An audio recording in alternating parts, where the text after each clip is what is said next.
pleased to predict that our enrollment this year will run around 2,600 students. 2,600. Well, that's great. The biggest yet. I feel sure that I can safely predict that the University of Florida will take its rightful place among the outstanding state universities of the country. This was the University of Florida campus when I was a student here in the 30s, and here it is today.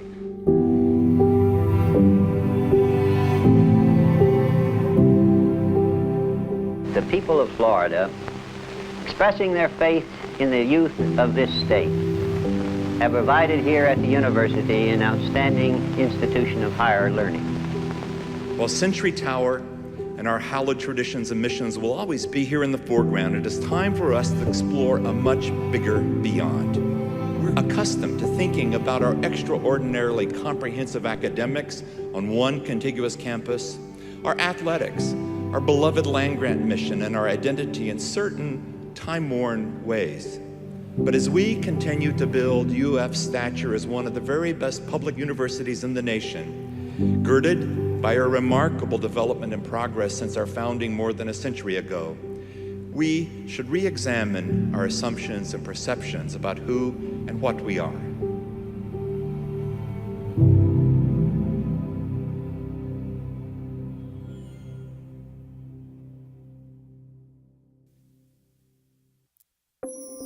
Please welcome to the stage Vice President for University Advancement, Tom Mitchell. Good evening, everyone. Go Gators! Oh, no, it's got to get much better than that. Go Gators! Woo!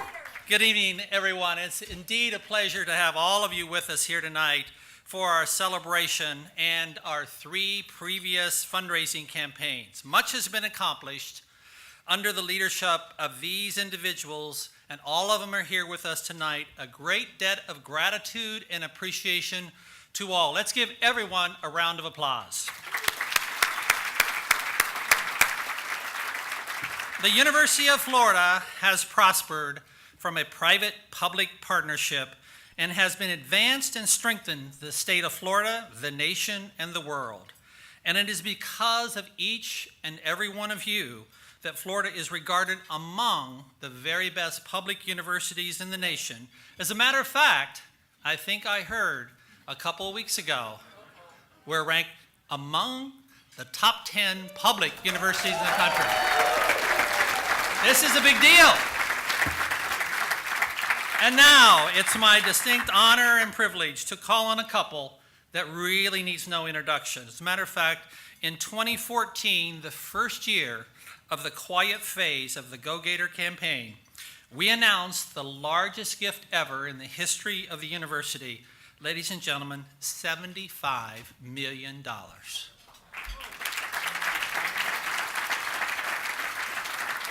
The gift is to the Warrington College of Business. Join me in welcoming to the stage our beloved friends, Al and Judy Warrington.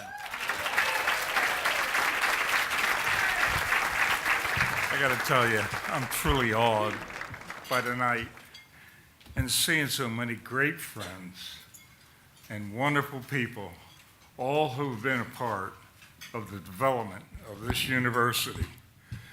And if I start naming people, I'm going to leave somebody out, so I won't. But, you know, Ken asked me earlier tonight, who's your favorite president? I'm not going to answer that question because I have a better answer. The better answer is we have been so blessed. I've known every president from J. Hillis Miller forward. And I got a great preacher I love in Houston by the name of Joel Osteen. And he has a philosophy that everybody, if they're successful, creates a greater successor. And that's what we've experienced. Because I'll tell you, from J. Hillis Miller forward, all the way to the current president, they've only gotten better. And God bless them, we got 2 of the most wonderful in the world right over there, and one over there. Where is he? I saw him. Oh, there he is. And each one has left a legacy that I am so proud of. And then, I got to tell you, everything has its beginning. And none of this is script. Dasberg and I never agree in scripts. We all do our own thing. But you need to begin with what we really started with. We were a small, nothing school, and some of the anthem is probably right. But, you know, from very small beginnings, wonderful things happen. And I got to tell you, the guy that started it all is in this room somewhere. Where is he? Dean Lancelotti. Oh, there he is. Okay. Any rate, I got to tell you, Steve O'Connell was facing a pretty difficult situation, one of our former presidents.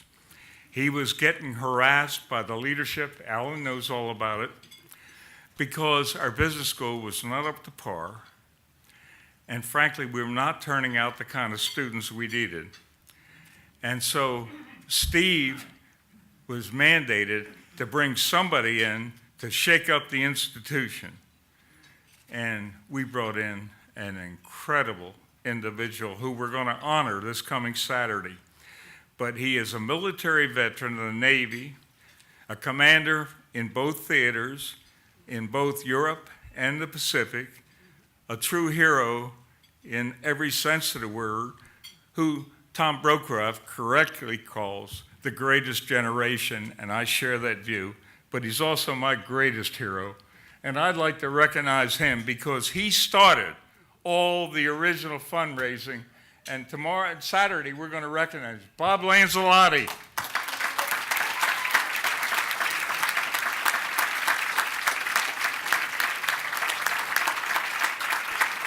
You got to understand, back in those days, we had no fundraising programs, and we're totally dependent on the state. But at any rate, Steve brings him in and says, you got to do something. And Bob thought he was being brought in because of his academic credentials. Not so. He was brought in because of his military leadership capabilities. And legend has it, right or wrong, that he changed out every department head in the business school and 68% of the faculty.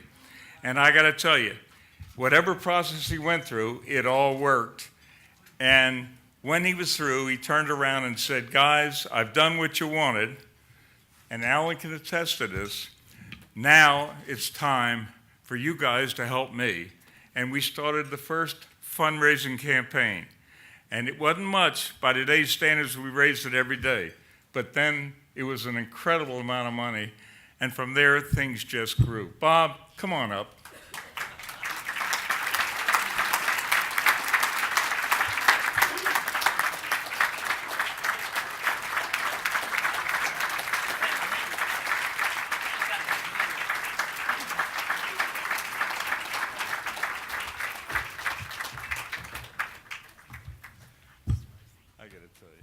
You know, I said every president builds on the predecessor if they're successful. And clearly that's been our success. But this is the greatest dean ever in the history of the University of Florida. And also, not only a military hero, but my hero. God bless him. Thank you, Al. Well, look, it's just been a team effort. What I was fortunate enough to be able to initiate under Steve O'Connell, but I had all these alumni, Al Warrington, Fred Fisher, Bill Huff, Heavener. What we started just was modest compared to what John Kraft has done since he took over as dean.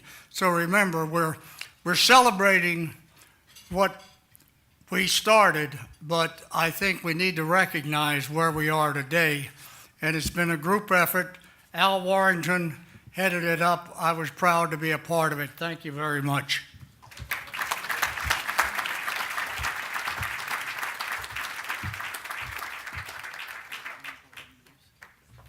At any rate, there's so many in this room. I'm not going to start naming names, but I would like to recognize some of the former leaders of campaigns. I got to tell you a little story. I know we're over the time-wise, but, you know, the script just changed today. Any rate. You're making Tom nervous. Huh? I said he's making Tom nervous. We need to move on. I'm going to make him real nervous. But Dasberg and I, we do that note, anytime. At any rate, from very small beginnings, I talk about the initial campaign of $250,000. Bob asked us to do it. And then I was privileged to serve on Bob Graham's Commission for Higher Public Education, headed up by E.T. York.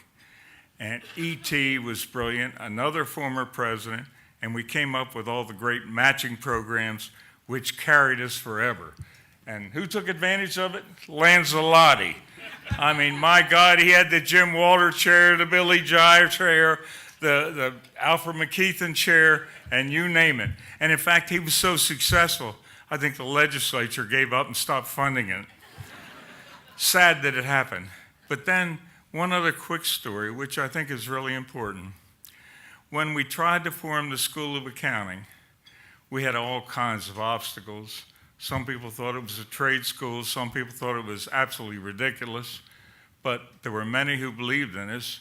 And I saw Wes Marston earlier. He was one of our followers. His father was a great supporter.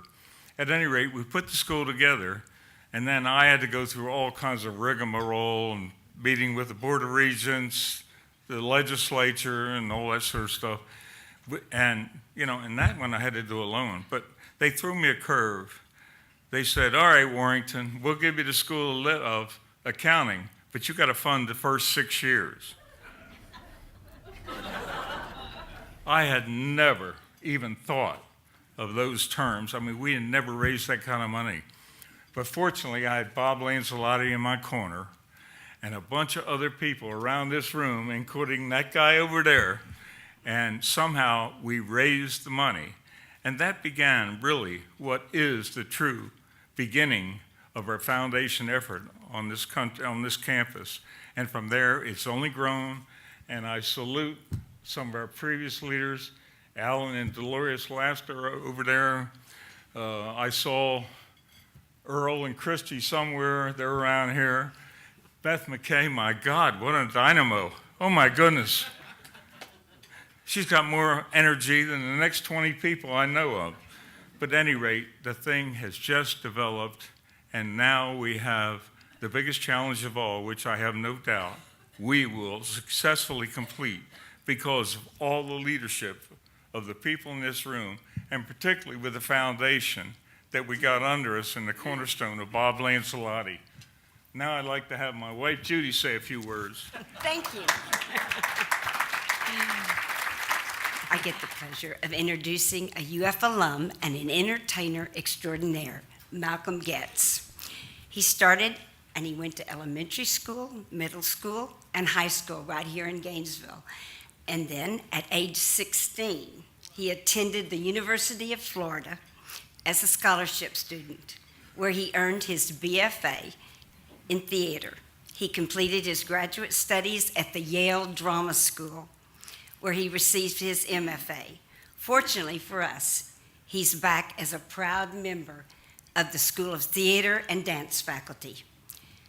Some of his accolades include Best Newcomers Award for Acting by the University of Florida and a nomination for Broadway's 2003 Tony Awards as Best Actor in a Musical for the Amour. He also played the role of Richard in the television sitcom Caroline in the City.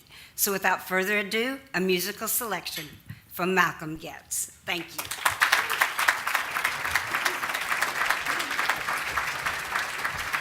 Good to be home.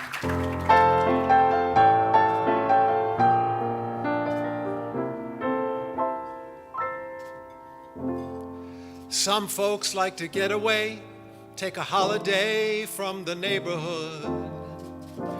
Hop a flight to Miami Beach or to Hollywood.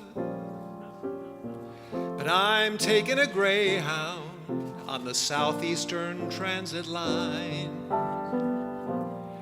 I'm in a Gator state of mind.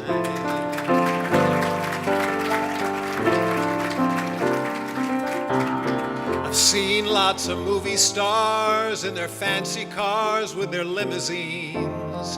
I've been high in the Rockies under the evergreen.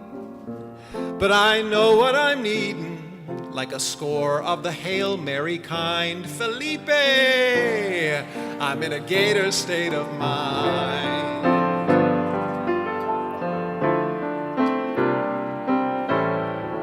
It was not easy living day by day, out of touch with the orange and blue. But now I need a little UF style, some Gatorade, Alberta too.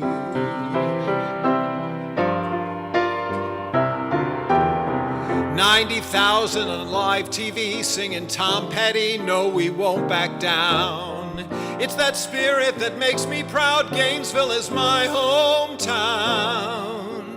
I am pledging allegiance to the U.S. News Top 10 school kind. I'm in a Gator state of mind.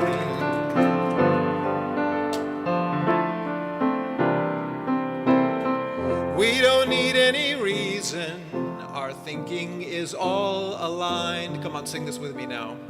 We're all in a Gator state of mind.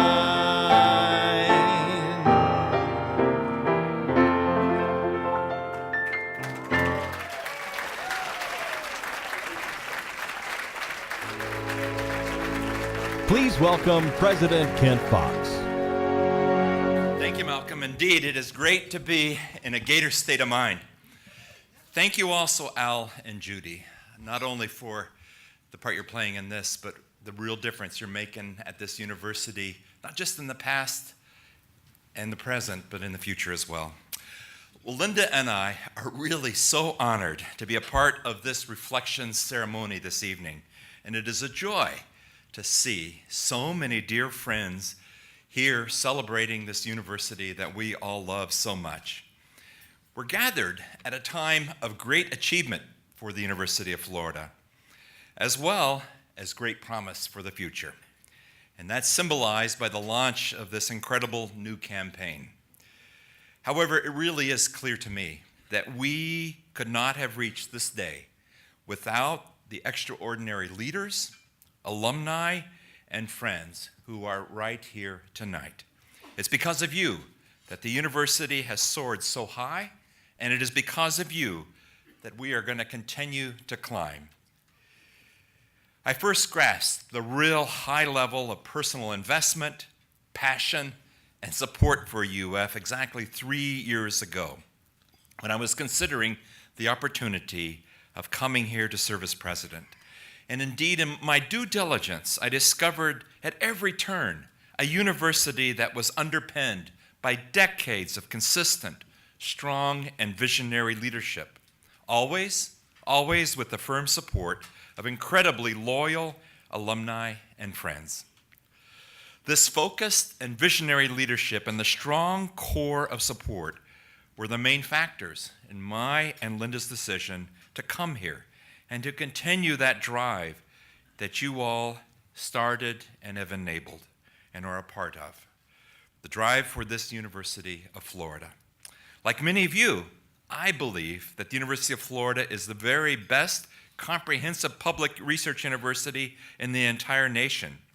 And now, according to the U.S. News, indeed, we've reached the top 10 amongst all of our public peers, and we are committed not to rest on our laurels, but indeed to steepen our ascent to achieve the top 5 and beyond.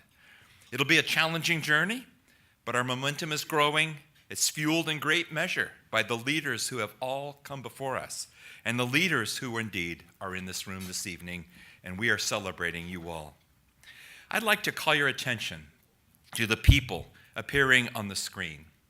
These individuals embrace the task of serving UF as president, and each played a pivotal role in advancing the university to the very next level. Let me first acknowledge the former University of Florida presidents and first ladies who have honored us with their presence this evening. Marshall and Paula Kreiser served from 1984 to 1989. Marshall and Paula, would you please stand?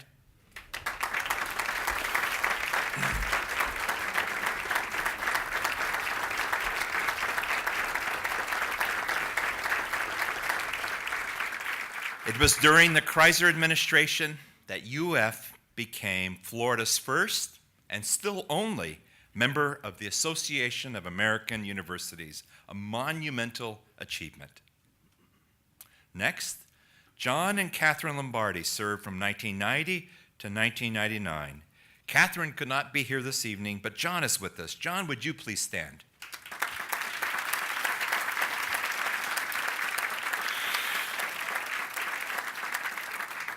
John and Catherine were laser focused on driving UF's academic excellence, including through the creation of major new research institutes with top national profiles.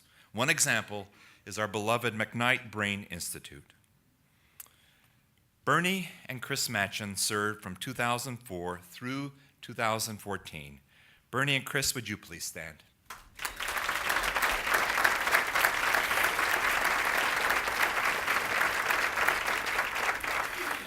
They advanced the university in many ways, from implementing sustainability to establishing the Matchin Florida Opportunity Scholars Program to the Preeminence Initiative, which to this day continues to enable the University of Florida to hire top research scholars and scientists from around the world.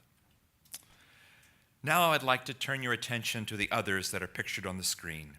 They are President Stephen C. O'Connell, Interim President E.T. York, President Robert Marston, Interim President Bob Bryan, and President Chuck Young. We have in the audience today family members representing these beloved leaders, and I would like to ask all of those family members from these presidents and these leaders to please stand so we can acknowledge you.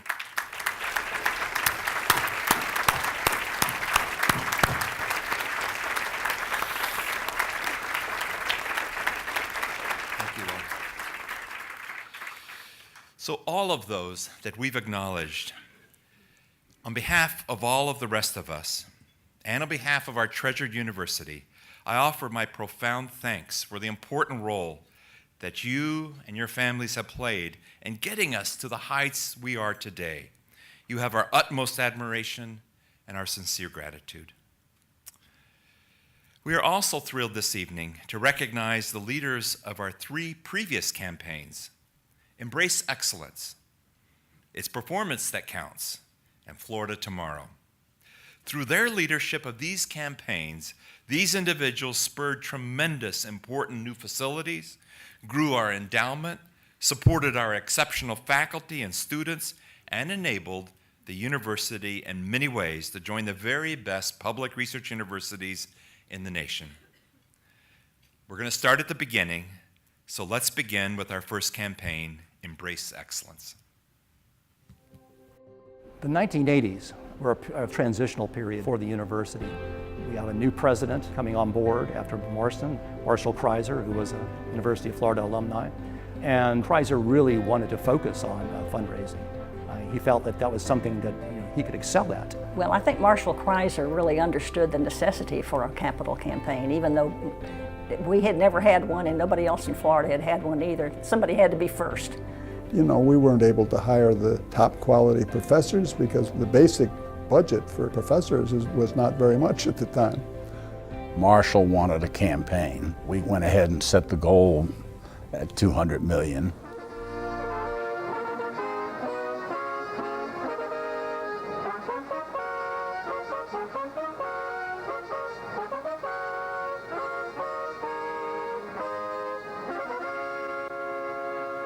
We can be to the world the institution that we know we are in our hearts.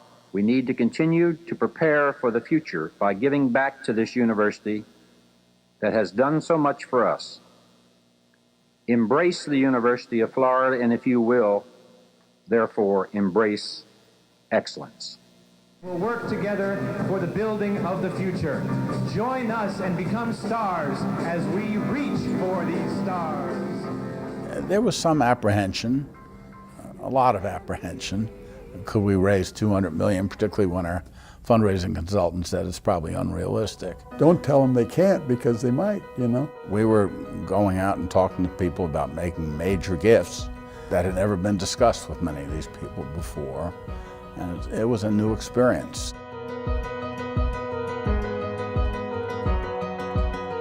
Our entrance into AAU really kind of lays the groundwork for the capital campaign. This gives us a real boost.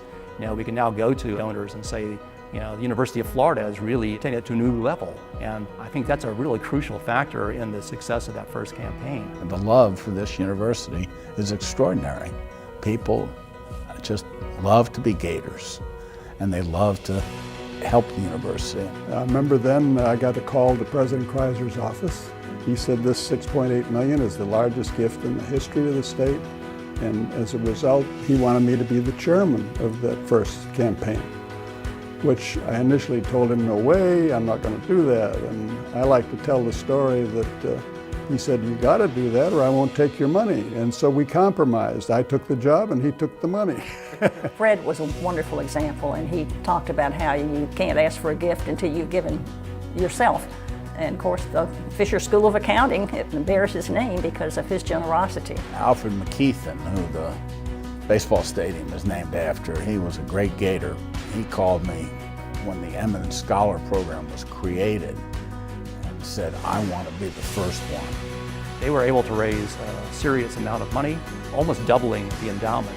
And the net result of what we accomplished in this campaign was that we changed the culture of giving to public universities in the state of Florida. And we won for other universities. We won for the future of our own university.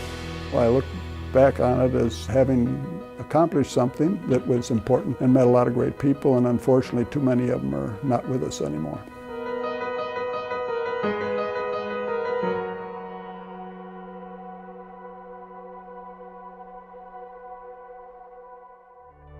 Please welcome back to campus former UF Vice President for Development and Alumni Affairs and current President of Randolph-Macon College, Bob Lindgren. Well, thank you very much for that warm welcome. My wife Cheryl and I are so very pleased to be here in this place that has such special personal meaning for the two of us, and to see so many familiar faces and to be with you on these two very important evenings in the life of our university. When Tom Mitchell first approached me about this event, I immediately thought, what a great idea.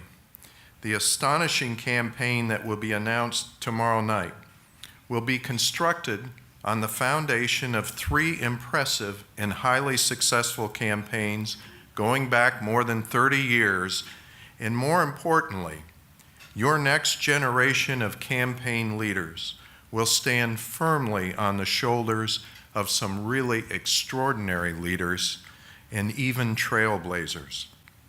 I love that video and the way that Joan Raffier so accurately emphasized President Marshall Kreiser's laser-like drive and focus to conduct the University of Florida's very first comprehensive campaign, Embrace Excellence, which began in 1986. Building on the significant investment his predecessor, Robert Marston, had made in the UF Foundation, Marshall untiringly crisscrossed the state and nation, assembling a powerful and influential team of campaign leaders and volunteers. You saw how he recruited Fred Fisher, and Fred Fisher did a simply magnificent job as our campaign chair, both in terms of his own leadership, but also his incredible example of giving, setting a high standard for all UF campaign leaders who have followed. Fred and Alita Fisher are here with us tonight, and so that we may honor them for all the many contributions they have made to the University of Florida, Fred and Alita, please stand and accept our thanks.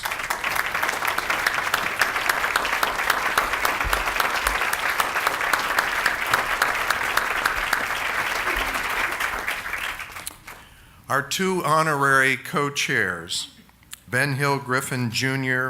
and Alfred McKeithen, two legendary Floridians and Gators, certainly raised the bar for giving to our university to unprecedented levels. And as vice president, I was privileged to work with a gifted team of 30 development officers, along with our talented campaign director, Paul Robel, and our highly effective campaign counsel, Martin Grenzebach, whose firm has served UF well for now over 32 years.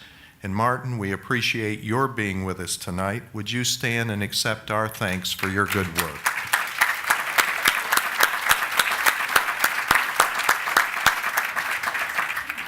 Our working goal for that campaign was $200 million.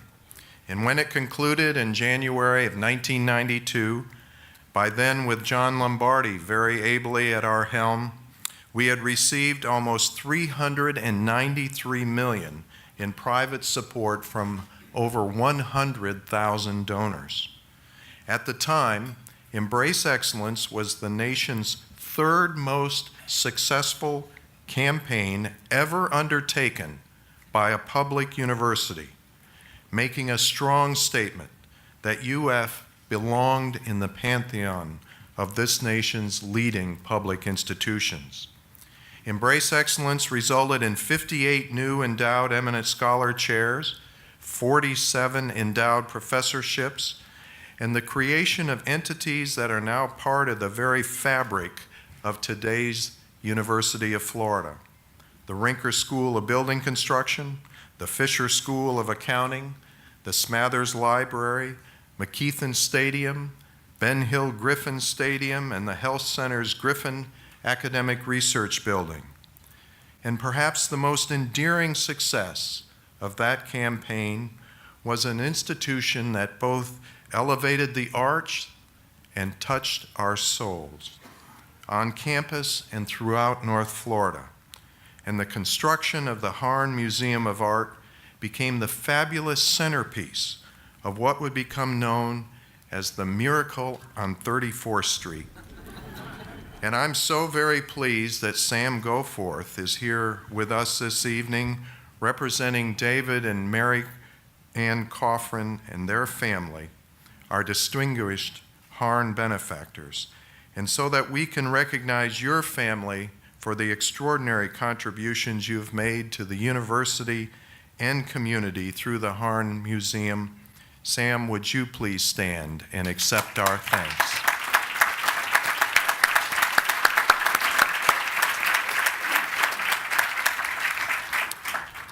UF's first campaign had an immediate impact on the University of Florida, but perhaps its greatest legacy is what was to follow. For when the inevitable success of our university's newest campaign, the Go Greater campaign, is eventually and gloriously celebrated, at its very foundation will be the success of Embrace Excellence, and I'm so very proud to have been a part of it. Thank you very much.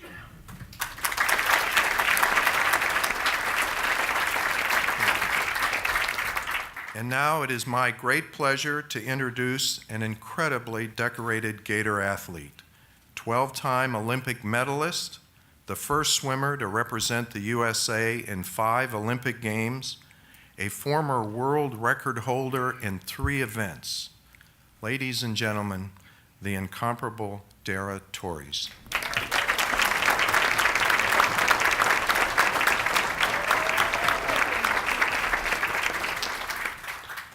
First of all, I'm so excited to be back here. I haven't been back for a little while. I think the last time I came back was to host Gator Growl. And I get to be here for a couple of days. I get to go to the game. I get to do 2-bits, so I'm really, really excited. I've been practicing 2-bits, so we'll see. I've watched Spurrier's and Danny's 2-bits, so hopefully I can reach up to their standards. But you know, it's funny, my first time in Gainesville wasn't to come to University of Florida. I actually came here when I was 14. They had a swim meet at the O'Connell Center. It was my second nationals I'd ever been to. And I had a great meet. I won my first title, was very happy. We stayed at a small little motel. I don't remember the street it was on, but everything was very small here. And you have to remember, I grew up in Beverly Hills, California, so coming to Gainesville was a little bit different for me. And so we came to this meet, had a great time. Because I won, we went to celebrate. It was just my mom, my coach, and I. And I just remember that last night, my mom getting sick in the bushes. We were walking home because she had too much sake at some Japanese restaurant. And I thought, that's going to be the last time I'm in Gainesville. I thought that was it. Sorry, Mom. I thought that was it. She's here. She's totally embarrassed. I thought she just had a tummy ache, but then when I got older, I realized it was the sake.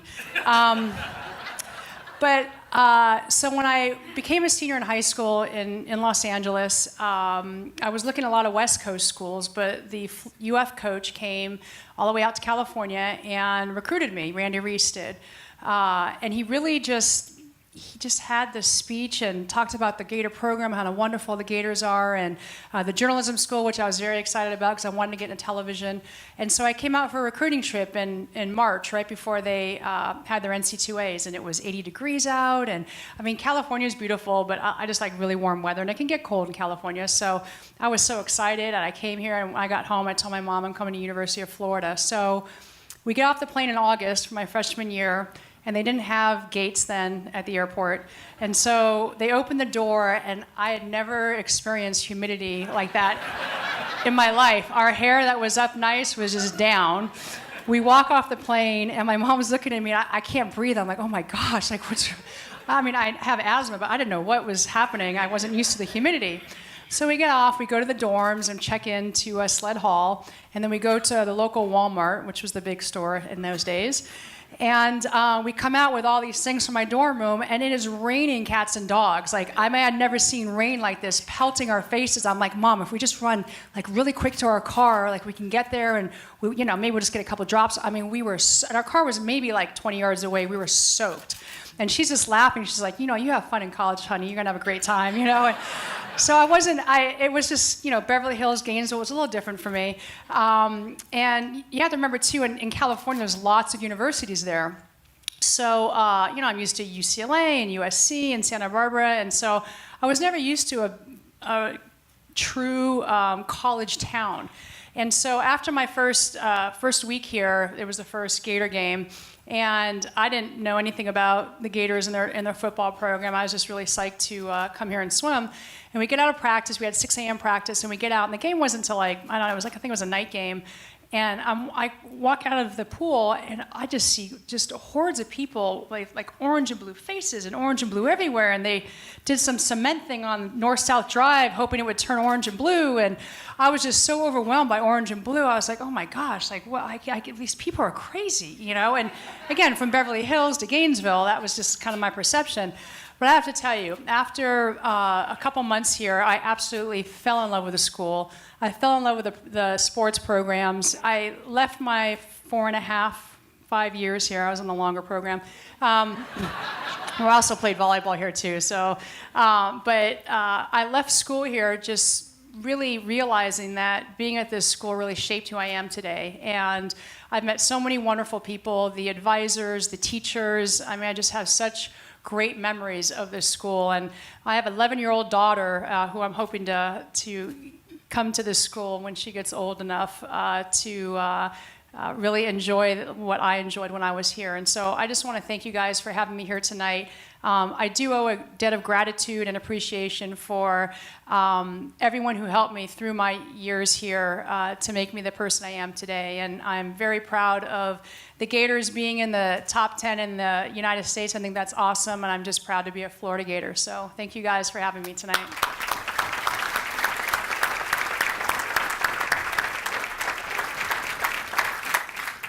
Thank you, Dara, for taking that leap of faith and for being such a great Florida Gator. And that brings us to our next campaign. It's performance that counts. Embrace Excellence was one of the first capital campaigns the University of Florida had conducted ever. And so the staff was in the learning mode most of that campaign. We went into the It's Performance That Counts campaign with a much better understanding of what needed to happen and who was going to do it and how it was going to be done. It had to be a larger goal than what we had wound up with in Embrace Excellence. There's always apprehension, but there's also confidence in knowing that the alumni and the friends who make these large donations are out there, and we've just got to get in front of them and give them the opportunity to see what they can do at the university. Do we say we're going to have a program? The program will appear on schedule. Did we say that we would create a laboratory that would have this impact on science? There the laboratory will be, and you can watch it happen. You can see it grow like any other great investment. John Lombardi was into academic excellence. That's what he stood for. That's what he encouraged. He had the gift of gab. He could get up there and give a stem-winder speech that you wouldn't believe. His vision motivated all of the university community to try to achieve something that we never aimed for before. Instead of a normal give as a gift, he wanted it to be make an investment in the university. And we would treat it as an investment. We would report to the donors as you would report to an investor, and it would have measurable results. So we were going along that track, didn't have a slogan, and John and I called on Louise Cortellis, and we got to the gates of her horse farm, and the sign said, "It's performance that counts." And he looked at me and I looked at him, and we both realized that there's the slogan for the campaign right there. Like American business, colleges and universities must change and evolve to performance-based systems to remain world leaders in higher education. For Dr. John Lombardi, it's performance that counts, and he means business.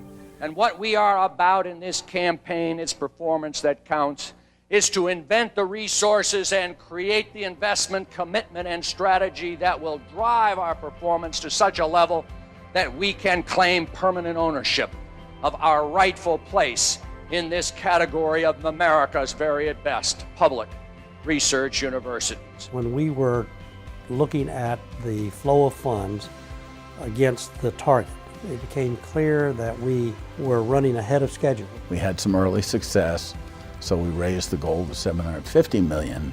John Higdon, God bless him, he stands up and gives a Mr. Momentum speech at a foundation board meeting. Challenge to everyone here today is to not lose old Mo. Build on it. Keep it working for us. For him to stand up and make that talk, everyone was kind of amazed, and it was very effective. Our original goal was $500 million.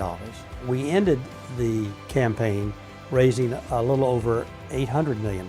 We are taking major strides in our objectives. We're making major strides in our vision of what the University of Florida is going to be. And then the final thing that I think worked is that we brought in a new generation of volunteers and donors so that we started broadening the base from the very, very small base that we had during the Embrace Excellence campaign.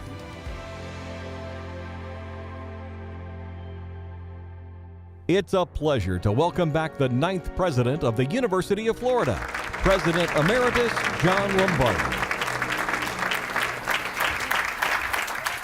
Well, you know, there's nothing worse than seeing yourself on TV. I mean, you know, you got this image that you're so cool and smooth.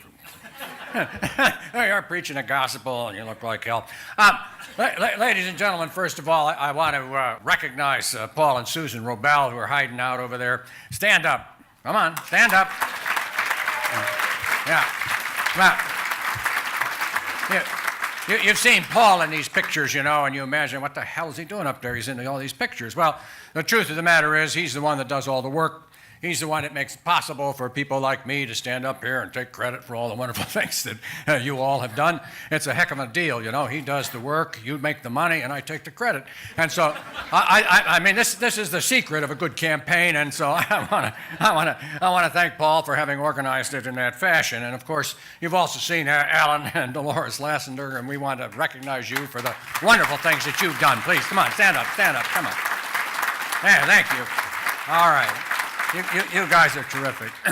Now, when you look at this history of the University of Florida campaigns that we're having here today, celebrating this sort of 3 generations going into the 4th generation of big-time fundraising campaigns, one of the things you recognize all along is that the University of Florida now competes at the top level of research university performance. Now, I know it's our tendency to say, oh, it's a public research universities, as if that's some kind of second-class place. But I want to tell you something, folks.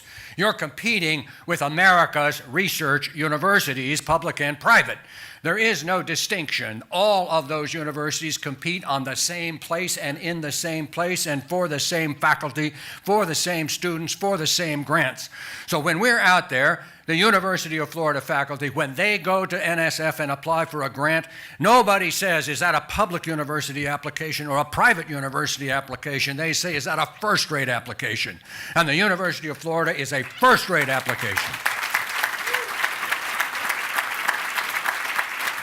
The second thing we always have to remember for people like me who spend our lives studying research university competition is that it is brutal competition. We like to be genteel because we're faculty members and we're smooth and, we're sophisticated and we talk about resources when we mean money. And we have a whole set of locutions we use to try to confuse the issue. But the competition is as brutal and ferocious as any competition you will find anywhere in America in any business, for the simple reason the resources we need in order to win the competition are scarce. There aren't enough first-rate faculty, there aren't enough first-rate students, there aren't enough first-rate staff members for us to everybody have one. And so those that are able to compete to acquire these first-rate talents and bring them to our university and mobilize them in our place, those are the universities that will win the competition.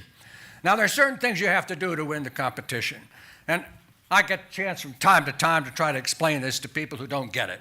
Right? There are three things you have to do. The first is you have to understand that money matters. Money matters because money matters if you're going to be able to purchase what it takes to go underneath these high talented people and have them perform. You can't have scientists perform with no laboratories. You can't have musicians perform without a space. You can't have artists perform without the capacity to draw and perform. You can't have any of those things happen unless you can build underneath the talent you bring in, all of the things that are necessary to compete at the top level. So money matters. And I can tell you there are no poor first-class research universities. You think about that a minute. There are no poor first-class research universities. Now, there are some rich universities that don't do well. Okay, because they make the wrong choices, they do the wrong things, they perform badly, the performance counts. But I got to tell you, if you don't have the money, because the money matters, you will not be able to compete at the top level where we are today and sustain that competition into the future. The second thing is, of course, that performance counts.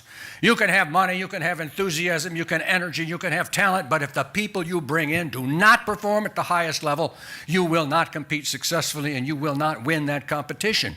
You will not win that grant. You will not win that ability to bring in the best students. You will not win that game unless you can have performance and have the institution focused on performance and measure its performance against the best in class. Yes, public universities were the best, but by God, we compete against everybody and our performance has to be benchmarked against all of them. So performance counts.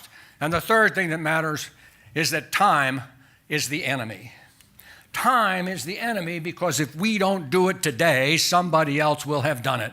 If we don't ask for the money today, the money will be given to somebody else. If our faculty doesn't apply for a grant today, the grant will go to somebody else. If we don't recruit that outstanding student to come to the University of Florida today, that student will go somewhere else. And there aren't enough of those talented, wonderful people to go around to everybody, so time is the enemy. You have to ask, you have to go, you have to move, you have to go after it.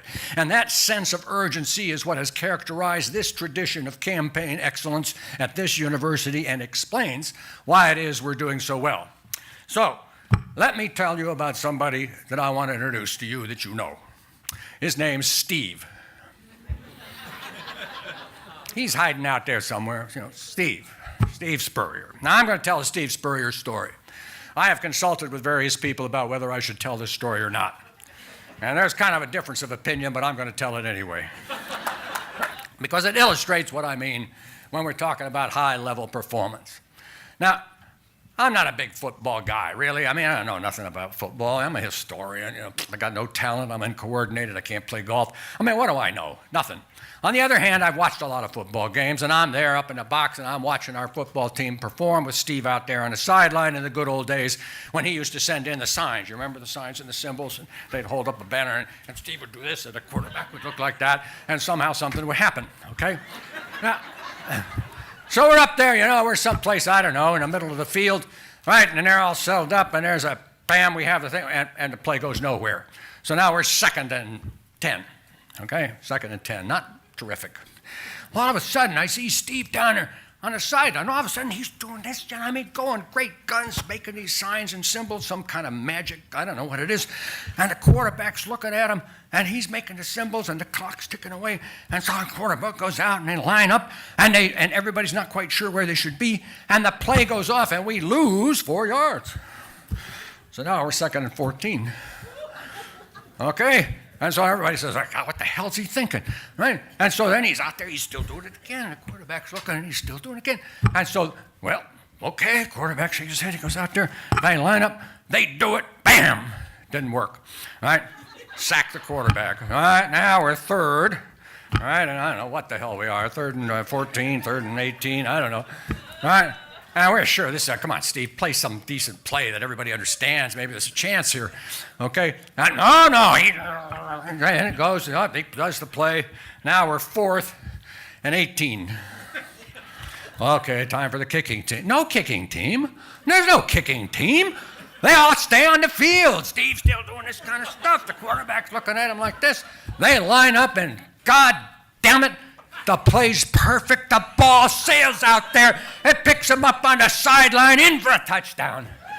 Now, this is what you call inspiration, creativity, endurance, strength, courage, craziness. I don't know what the hell it is, but it's an inspiration that recognizes that you have to have talent. You have to have people who are able to take a risk. You have to have people who are willing to push and shove and take the advantage of the opportunity before them. And that's why the University of Florida is one of the greatest places in America. Go Gators!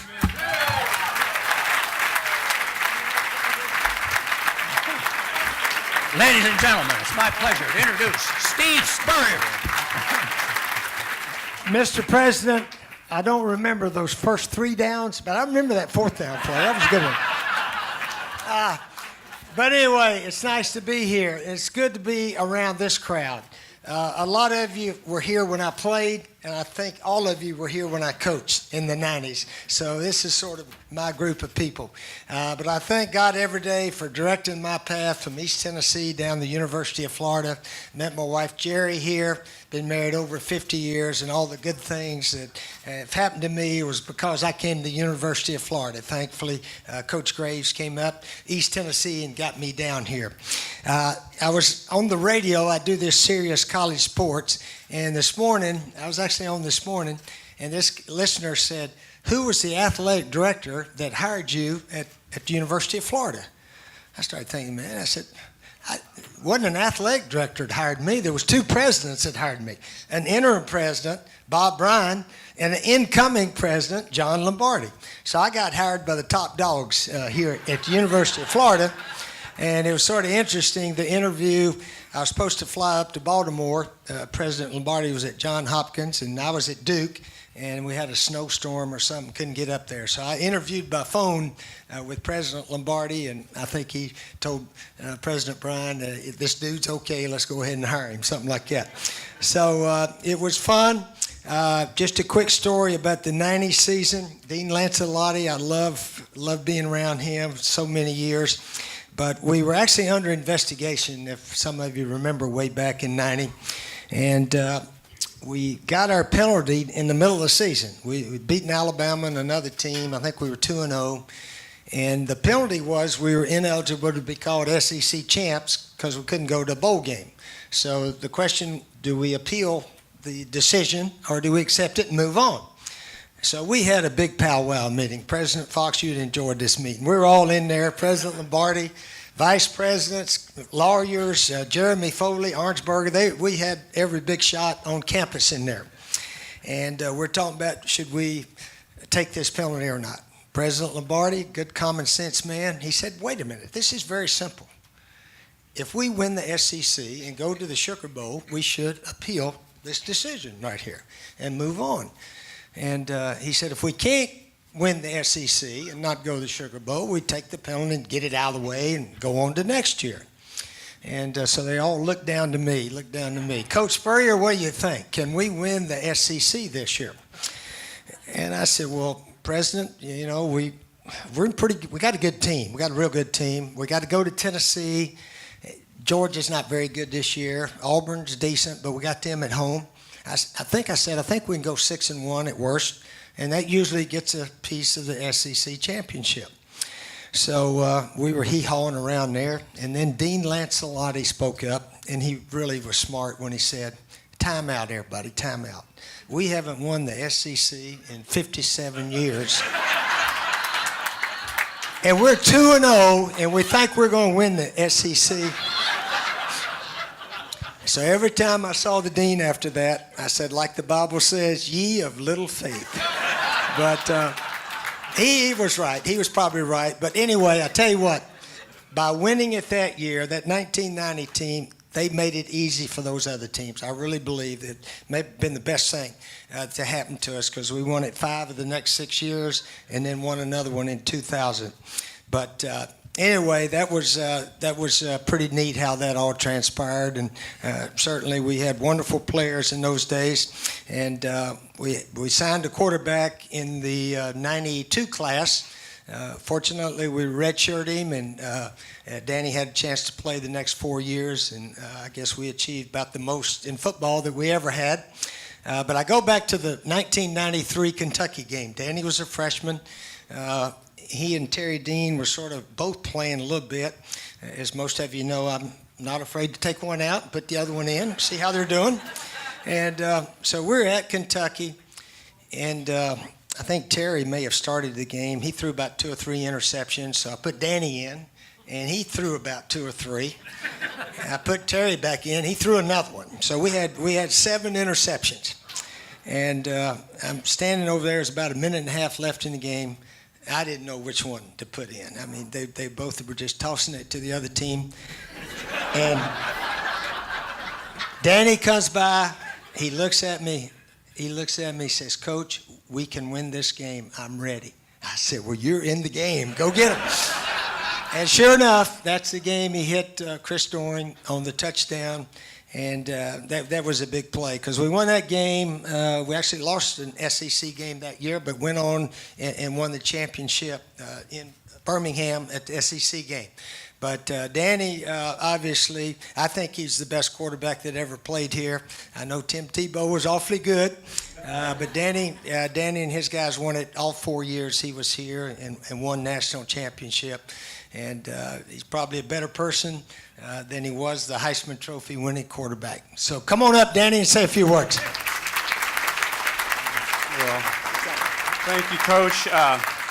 I'll tell you, it's been said several times, but the decision to come to Florida to get a chance to play for you changed my life. It was the best decision I ever could have made. And I remember really early on, one of those first interceptions, maybe in that game I threw, I thought the receiver had sort of run the wrong route, which led to the interception. So we were wondering who's going to get in trouble. Was it me or the receiver? And I got to the sideline, and he said, Danny, it's not your fault. I'm like, oh, whew. He goes, it's my fault for putting you in there. You're out.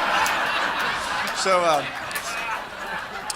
but what a lot of people don't always remember is as a young high school athlete, looking at what school to go to play football, being recruited, clearly the chance to play for Coach Spurrier was a huge part of my decision to come here.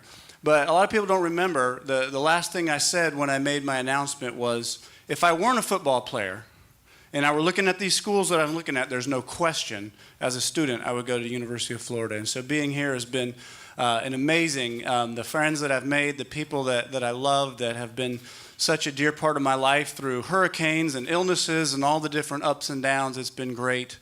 And I was thinking about tonight, and there was one real short, quick memory that I wanted to share. It was shortly after my time as a Gator, and You know, when you have success, a lot of times people will say, why don't you write a book? Why don't you write a book about your way of success? And so I thought about that, and they really encouraged me to think of a unique, something different that wasn't common. Like, what's different about you that maybe led to your success? So I thought a lot about my life, and one of the things I recall at several key moments was a voice in my head, this little self-talk voice.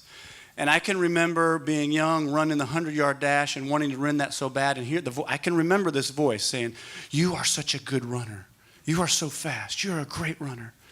And I remember, you know, wanting to take a test in 3rd grade and almost wanted to cheat, and this voice in my head said, you know, don't look at that girl's paper. You know, you're a good kid. You're a smart kid. And so at least that minute I didn't look across. But I remember several other stories in my life where these things were happening.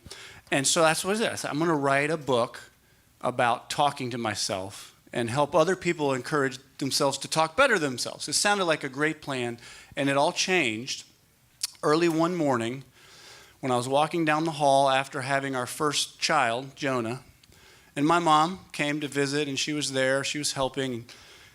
And as I walked by, I realized my mom was in the nursery with my, 3 or 4 day old baby, and I could hear some things as I walked by the hall. I heard things like, Jonah, you are such a good boy. Jonah, you are so strong. You are so wonderful. And I'm like, I've heard that before. And I came back a few minutes later, and I hear it again. You are so strong. And I started laughing because I was starting to figure out what was happening. But then even 10 or 15 more minutes, I came back later, and she's sitting there holding my son over and over. You are such a good boy. I love you so much. You are so beautiful. You are so strong. And it hit me. It wasn't my voice. Duh. It was my mom. It was my dad. It was my pastors. It was my coaches. It was Coach Spurrier most of the time. It was I think the voice of God speaking in, and it wasn't me. Like who I had become wasn't just because of what I had done or my effort or my energy or my mind. It was those that had gone before me pouring into. And that's really what tonight is about, right? We are celebrating. There's so many things that are about to happen, and where Florida's going, I cannot imagine and believe it. But why are we here? Because of what's happened down here. Because of all the different folks that have poured in, because of the John Lombardis and all the different folks along the way. And so I'm just so grateful to be a part of it. And as I get older, I'm more able to look back and say thank you. So back to you, Dr. Lombardi. Thanks. God bless. Go Gators.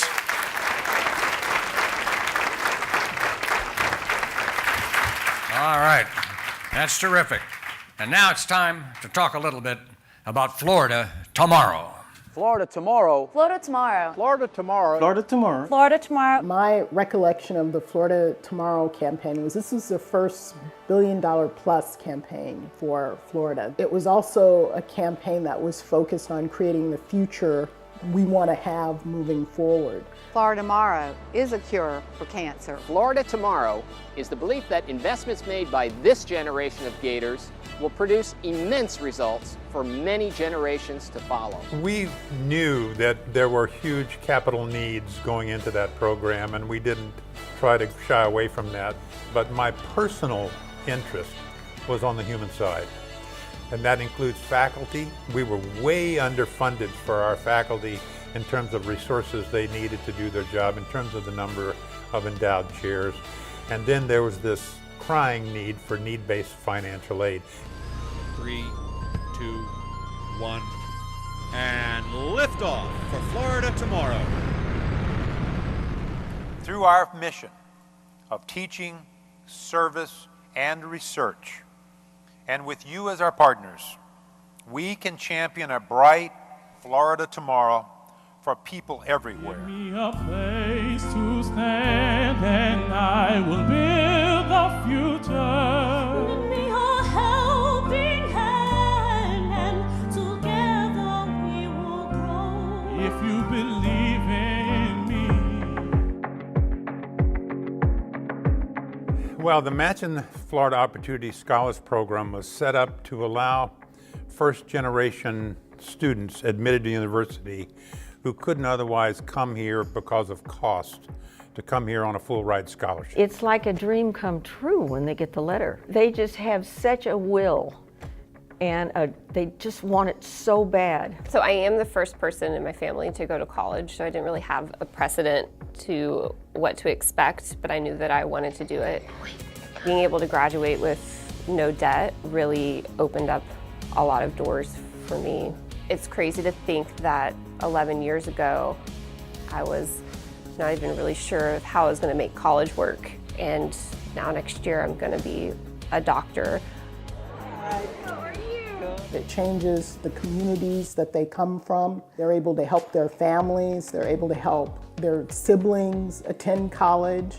Our entire society benefits when we have educated citizens. The Florida Tomorrow Capital Campaign really did shine an important and positive light on the Match in Florida Opportunity Scholars Program, and as a result of the campaign, this program, I believe, has truly become part of the institutional fabric of what we do here at UF. We support first-generation students. The University of Florida is clearly on a roll in every respect. We're going to be in the top 10 or 12 public universities in the country in no time.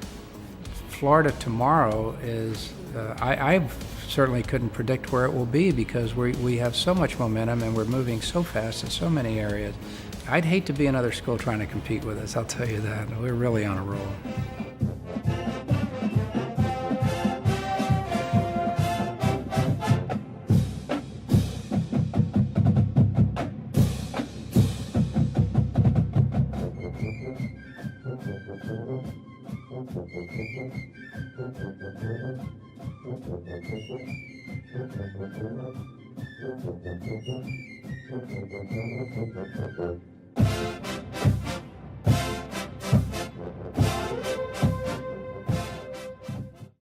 Please welcome the UF Foundation Board Chair, Beth McCaig. Thank you so much. What a great evening. It's such a thrill to be a part of this, and I'm so excited and so energized, not just because of the wonderful work that's come before, but what that allows us to do now and where we're going. And I know your presence here indicates that same thing. Your commitment is amazing, and we're just so appreciative of everything you've done. So I'll talk a little bit about Florida Tomorrow, but let's see. I must have left my glasses at the table there, Earl, but well, that's all right. Somebody's left some here. I think I can use these. Thank you, John, for letting me have a little fun at your expense. I loved those glasses when he was on campus and the wonderful red pickup truck he always drove around. So it's great having you back on campus, it really is. So let me just share a few thoughts about that Florida Tomorrow campaign. I was very fortunate to work with extraordinary university leadership in Bernie and Chris Matchin. And I was grateful to have my co-leader, Earl Powell, and Earl is here with his beautiful wife, Christy. So once again, Bernie and Chris, would you please stand up, and Earl and Christy, let us recognize you.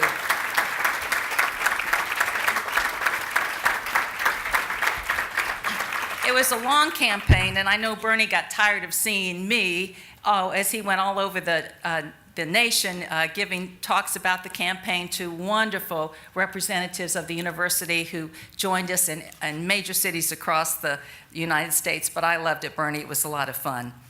We had a team of excellent development officers from all the colleges and units across the university, and led by the Vice President for Development and Alumni Affairs, Tom Mitchell. Tom, stand up again, please, and let us thank you.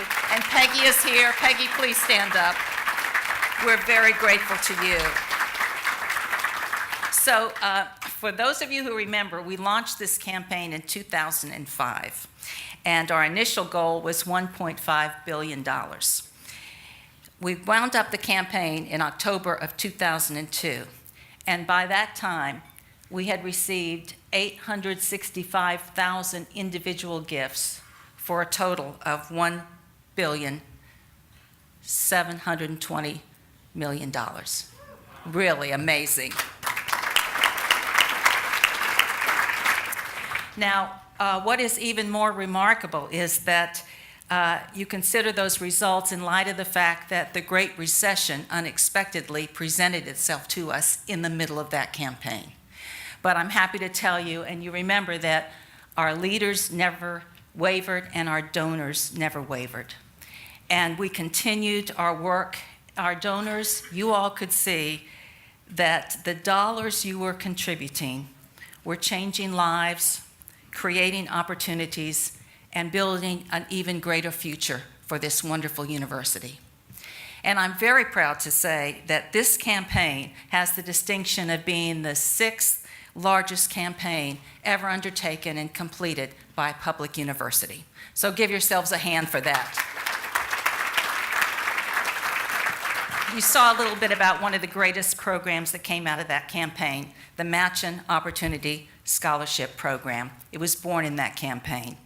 And I have to tell you that these scholars, they are ambitious, they're gifted, and they're grateful.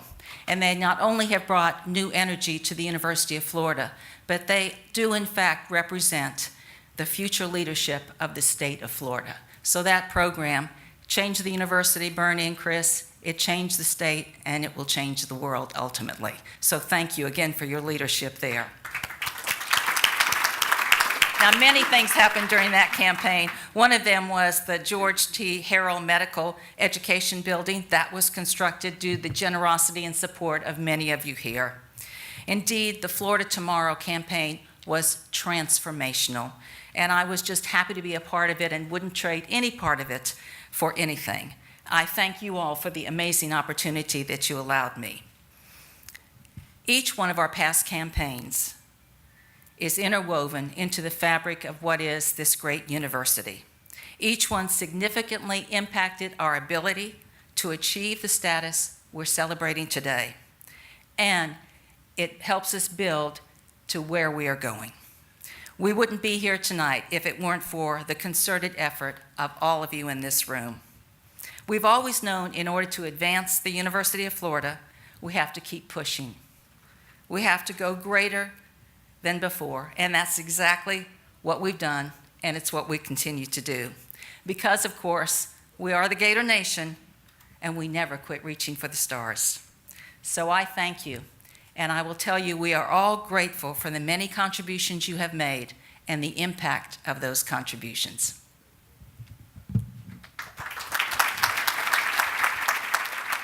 The one thing that strikes me about all 3 campaigns is that each one was bigger and better. Each one helped the university to achieve a new level. And going forward, I think there is no limit to what we can accomplish. The University of Florida is a great investment because there are so many opportunities to impact beneficially the world. The professorships that were created, the eminent scholar chairs, that's what creates the quality at the University of Florida, the quality of the faculty. And we're now 9 in public universities, so must be something working right? And I'm proud of it, and proud of my university. We know what our destiny is, and this is part of fulfilling it. This is the rest of the world recognizing what we already knew. Now everyone else knows the secret is out. We're entering into a new chapter of the University of Florida's legacy and history. We feel it, and it's a special feeling that if you have it, you know you're a Gator. We will devote ourselves to being a premier university that the state, nation, and the world looks to for leadership. And I would like to challenge us to think in different ways about the university and its future, unbound as that stunning orange and blue sun-split horizon. We've all seen that big sky with the Century Tower in the foreground. Together, let's go forth to explore that burnished orange and blue horizon beyond.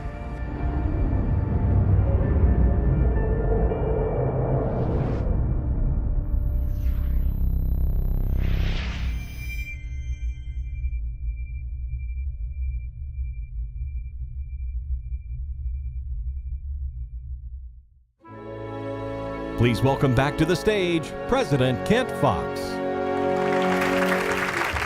Well, I have the privilege of introducing a very distinguished group of people who've agreed to partner with me as we lead the University of Florida through the public phase of our Go Greater campaign.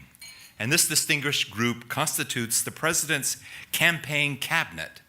Rather than having one person lead the entire campaign, as we've done in the past, each individual or couple in this cabinet is going to be responsible for carrying the torch for 1 year of the public phase of our campaign.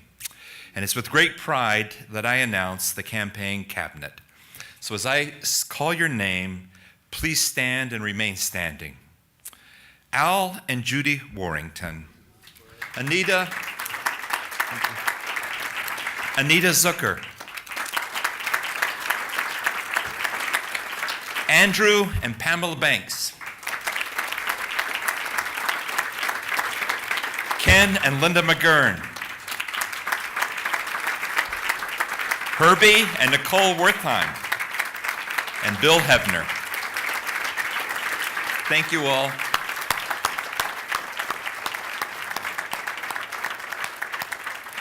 Anita has graciously agreed to co-chair the very first leg of our public phase of the campaign. Now, I am so much in awe and I'm inspired by the generosity of this leadership group. The collective campaign commitments from these individuals and couples has already exceeded $210 million for this campaign. Thank each one of you.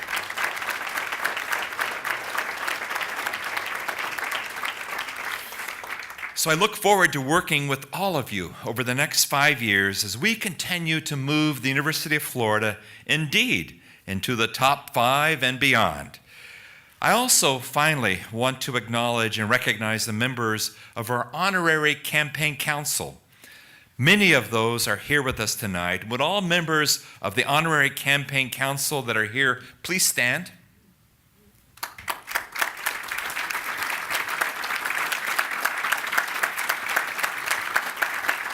Thank each one of you. We already have benefited so much from you all, and now we get to benefit from your wisdom. Finally, I'm pleased to introduce one of our amazing students, Natalie Galindo. Natalie won the competition for the artwork that everyone is going to receive this evening when you leave. She was especially commissioned to commemorate this evening's event. Natalie, could you please stand? I know you're here. Oh, over here. Thank you.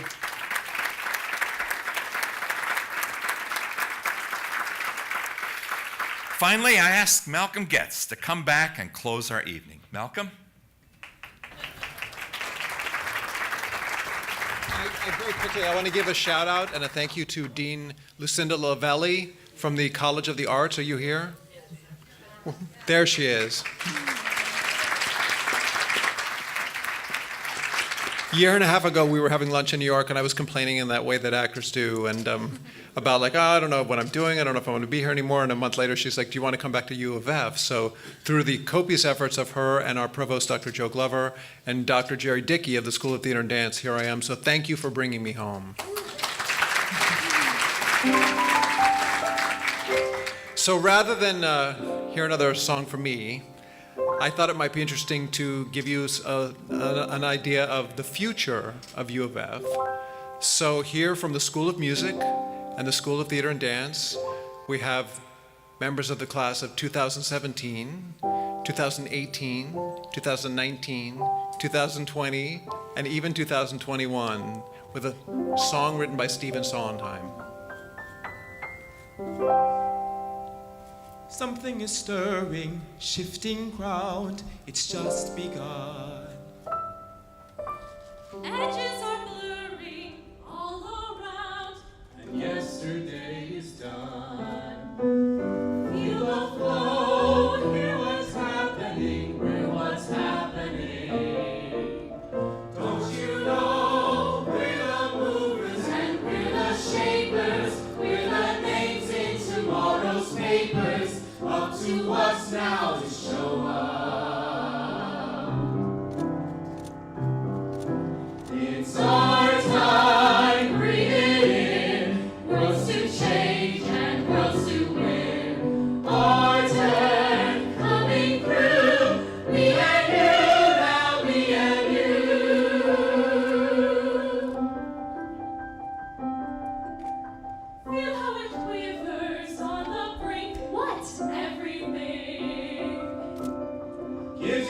shivers, makes you think. There's so much stuff to sing. And you and me will be singing it like the birds. Me with music and you the words. Tell them things they don't know. What to us now to show us?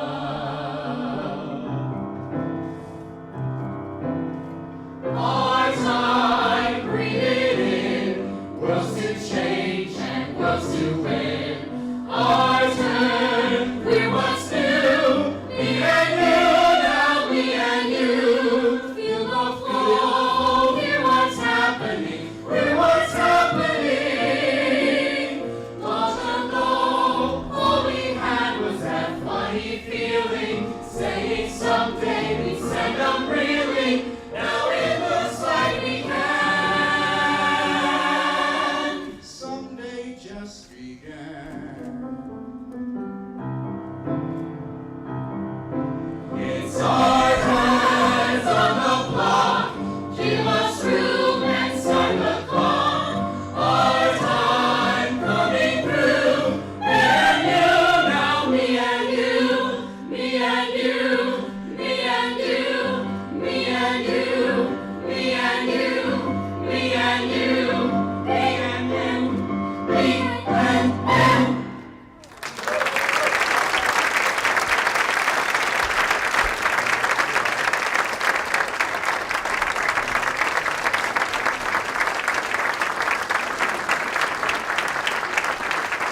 Would you all join us in the alma mater?